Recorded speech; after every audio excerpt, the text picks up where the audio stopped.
Hey, so today I'm going to talk about how to score interpersonal circumplex data.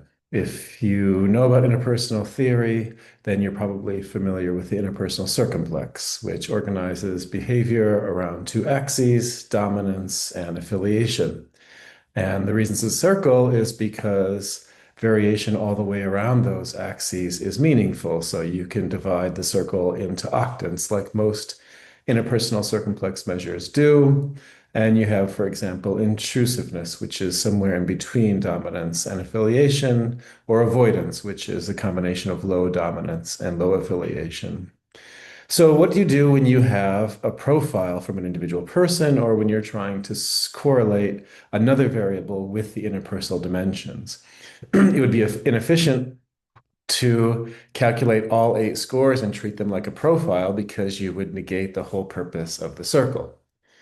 So one way you can handle that is by looking at the overall pattern. So in this profile, for example, of an interpersonal problem circumplex, you can see that the highest score is in BC, which means the person tends to be arrogant and calculating. The lowest scores are in the area of JK and LM, which means that the person doesn't have too many problems being too warm and too submissive. And the circle kind of goes around in the expected order. The next highest scores are in dominance and coldness, which makes sense given that the most problems are in arrogant and calculating. And because you can see that profile of scores, you can draw a vector represented here by an arrow representing the person's overall interpersonal style. And so you can say this person tends to be arrogant and calculating, and that's where most of their problems lie. So that's one thing that you can do, but that still doesn't take full advantage of the geometry of a circle. The structural summary method is an approach that does take advantage of the circle. In the structural summary approach, you lay out the eight octant scores as if they were a profile. So in the bottom panel B here, you can see that there's the score for 0 degrees, which is overly nurturant or warm, 45, which is warm dominance, 90 degrees, which is dominance, etc. And you get a score for each of those octants. And what you'd expect if you had a profile like in the slide that we just saw, what you'd expect is that wherever the highest score is, the opposite scale is going to be the lowest. So here, the wave indicates the highest score is at 90 degrees dominance, and the lowest score is at 270 degrees, which is submissiveness. So if that all plays out according to plan across the eight octants, what you end up getting is this nice sine wave, right? Where the highest score is at a peak, and then the next two highest scores are next to it, and the lowest score is the opposite, and so forth. And when that happens, you can parameterize those eight scores into four parameters that have specific interpersonal meaning. The first parameter is elevation. Now, in a measure like the interpersonal problems circumplex, elevation has meaning. It means how much problems do you have relative to other people, or how many problems do you have relative to other people? So a high score in elevation, here you have a score of 0.10. If that's in z-score units, you'd say, well, this person has zero point 0.1 standard deviations, more problems on average than other people. Okay. The second parameter, though, is amplitude, and that has to do with variability across the octant scores, right? So if the profile were perfectly flat, that would mean that their standardized score across all eight octants was exactly the same. Then the line would be flat and there wouldn't be an amplitude. And elevation would communicate all the interesting information about the circumplex.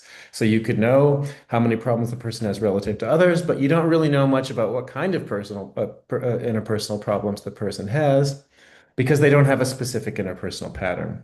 That's pretty unusual to find in real data. Normally, people and variables have an interpersonal pattern, and so you tend to get an amplitude, which you could define technically as the distance between the peak of that wave and the elevation parameter.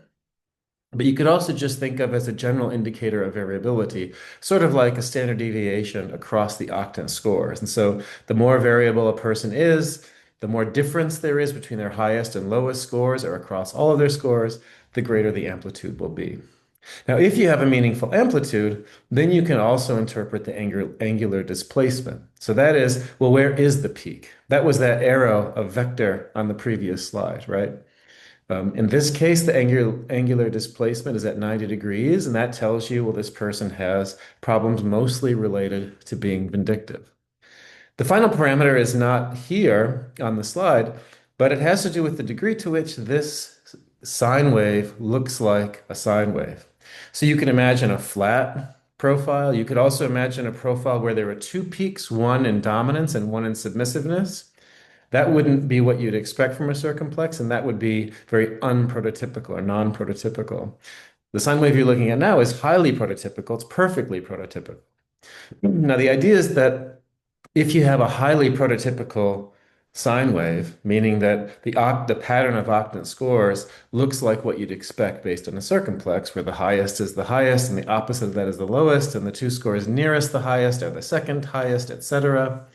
Well, then you can interpret amplitude because that and displacement because that means that the arrow is going in one way, you've got enough variation to distinguish different scores from another, so you can say this person's problems in this case are primarily related to being too vindictive.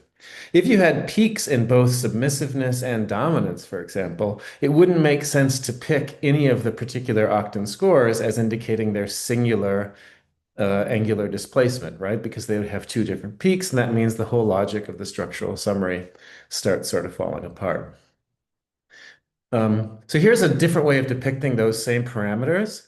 On the top left here, you have two profiles, the only difference in which is elevation. So both of them look like spaceships. The spaceships in both cases are pointing north toward dominance. So in both cases, this is a person who's, if it's problems, their problems are primarily related to being too dominant. But one person simply has more problems than the other. So their spaceship is bigger. The only difference between these two spaceships is size, meaning that across all of the octants or all of the items on the IIP, the person on the right was more likely to say true, and the person on the left was relatively more likely to say false, right? So you'd say the person on the right has more interpersonal problems than the person on the left, but the kind of interpersonal problems they have, that is, being too dominant, is the same.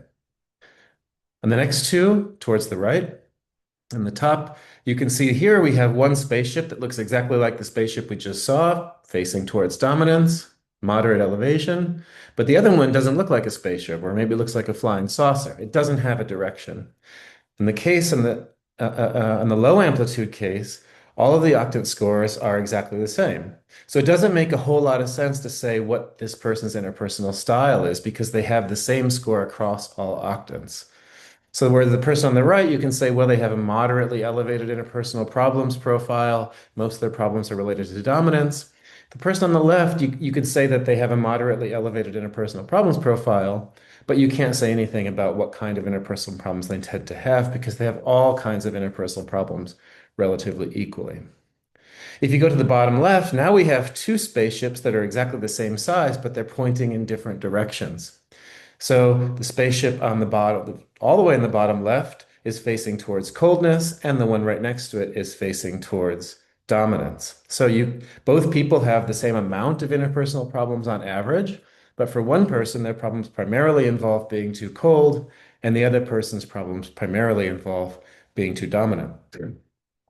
And finally, we have a case of high versus low prototypicality on the bottom right. All the way on the bottom right, you have that same profile, moderate interpersonal problems facing towards dominance. But on the left, you have a person whose two highest scores are on dominance and submissiveness. So this would not look like a sine wave if we laid it out like we did on the slide before. And it doesn't make sense to say which particular kinds of interpersonal problems they have most often. Rather, you'd say, well, this person has moderate interpersonal problems, and their problems tend to be in the areas of both being too dominant and also being submissive, which raises interesting questions about why that might be. Is it that they have some kind of internal conflict around agency, or is it the case that they're dominant with some people but too submissive with others, or what?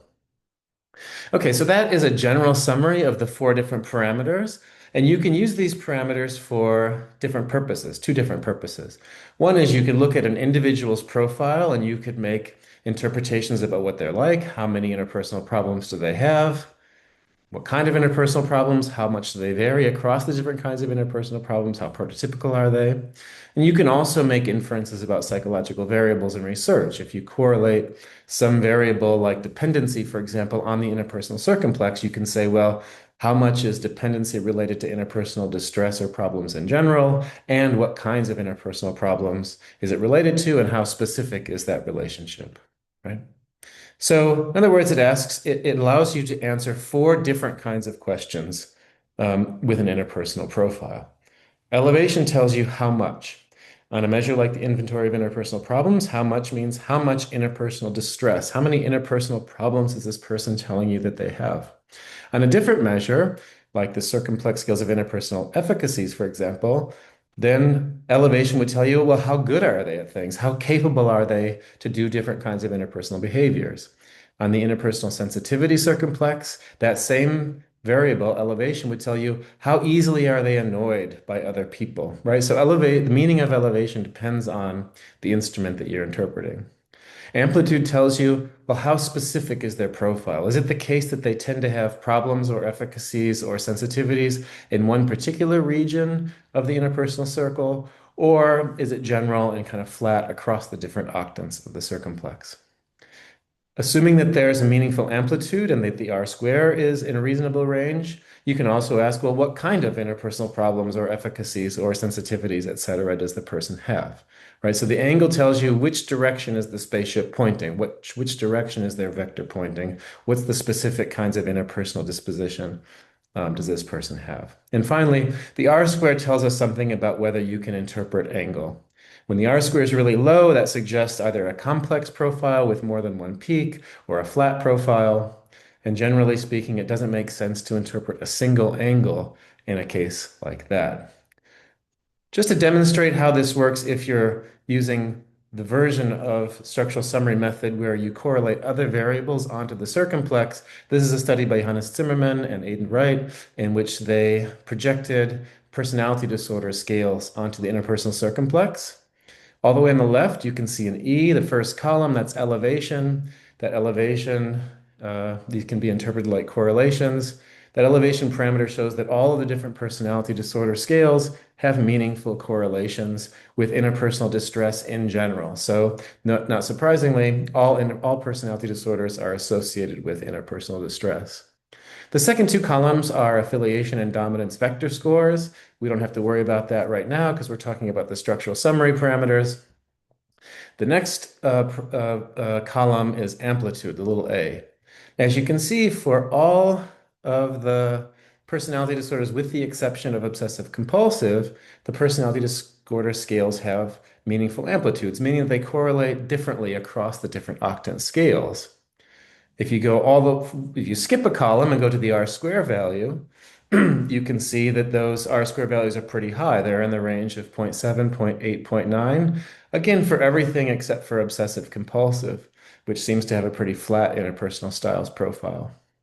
And because the amplitude and the R square are high, you can interpret the angle of each of the personality disorders. So for example, paranoid is 128.